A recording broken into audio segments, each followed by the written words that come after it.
हाय viewers, मैं हूं राशि दास और हमेशा की तरह मैं आपके लिए लेकर आई हूं अपनी एक छोटी सी स्वरचित कविता।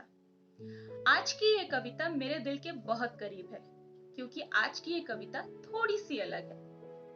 इस कविता में मैंने अपने दिल की बातें कही हैं और खुद को शाबाशियां भी दी हैं। हो रही है ना हैरानी? दरअसल दोस्तों, कई बार हमारी जिंदगी में ऐसा होता है कि हमें कई तरह के उतार चढ़ावों का सामना, कई तरह की मुश्किलों का सामना अकेले ही करना पड़ता है, क्योंकि उन मुश्किलों के बारे में दुनिया को पता ही नहीं होता।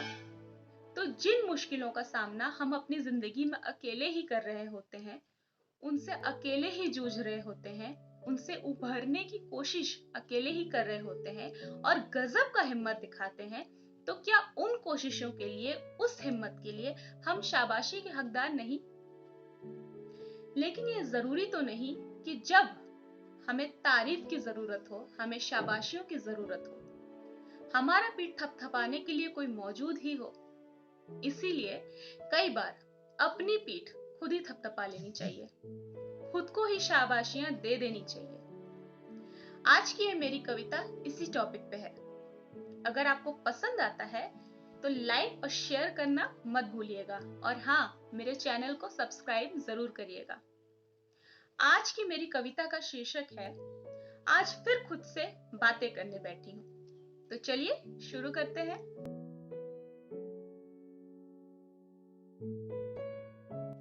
आज फिर खुद से बातें करने बैठी हूँ, कुछ अनसुलझे सवाल करने बैठी हूँ। दिल के किसी कोने में पसरी है जो तन्हाई, आज फिर उन्हें हटाने बैठी हूँ। आज फिर खुद से बातें करने बैठी हूँ।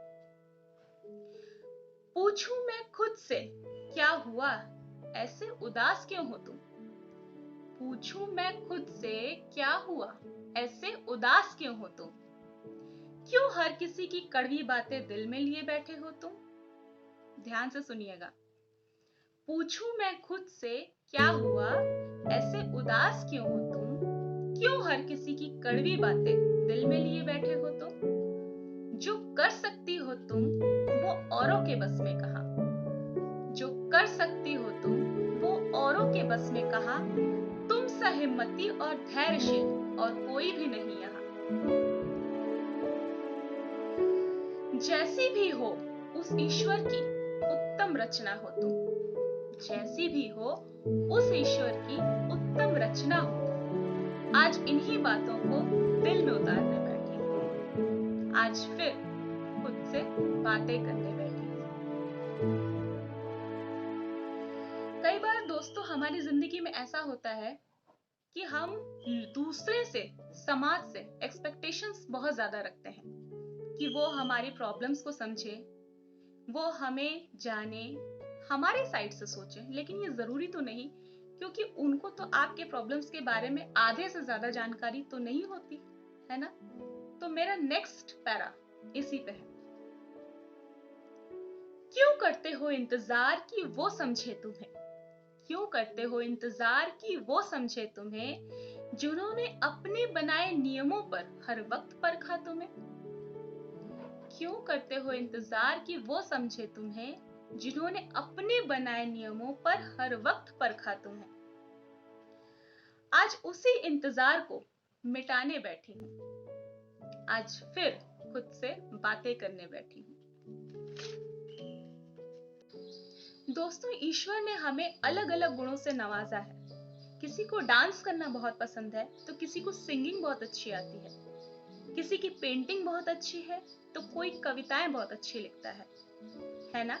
तो फिर हम अपनी तुलना दूसरों से क्यों करें और क्यों दूसरों की नजरों से खुद को देखें, क्योंकि हमें पता है ना कि हम किस चीज में बेहतरीन हैं। तो इन्हीं भावनाओं को मैंने कविता के चंद पंक्तियों में बांध लिया है।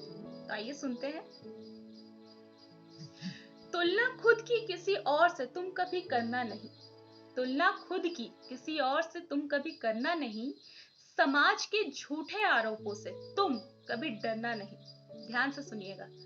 तुलना खुद की किसी और से तुम कभी करना नहीं, समाज के झूठे आरोपों से तुम कभी डरना नहीं। सूरज सा आग है तुम में तो जल सी शीतल भी तुम। सूरज सा आग है तुम में तो जल सी शीतल भी तुम। अल्हड़ बेपरवाह सा मन है तुम्हारा तो एक सशक्त बुद्धिजीवी व्यक्तित्व की धारक भी तुम। समझ में आया? अल्हड़ बेपरवाह सा मन है तुम्हारा तो एक सशक्त बुद्धिजीवी व्यक्तित्व की धारक भी तुम। समेट लो उन बिखरे पन्नों को जिसमें लिखी है दास्तान तुम्हारी। समेट लो उन बिखरे पन्नों को जिसमें लिखी है दास्तान तुम्हारी। क्यों उन सब से मुंह मोड़ कर बैठे हो तुम। आज इन्हीं बातों का एहसास खुद को कराने बैठी हूँ। आज फिर खुद से बातें करने बैठी हूँ। समझ में आया? अगर आपको ये कविता पसंद आती है तो प्लीज लाइक करिएगा। Thank you.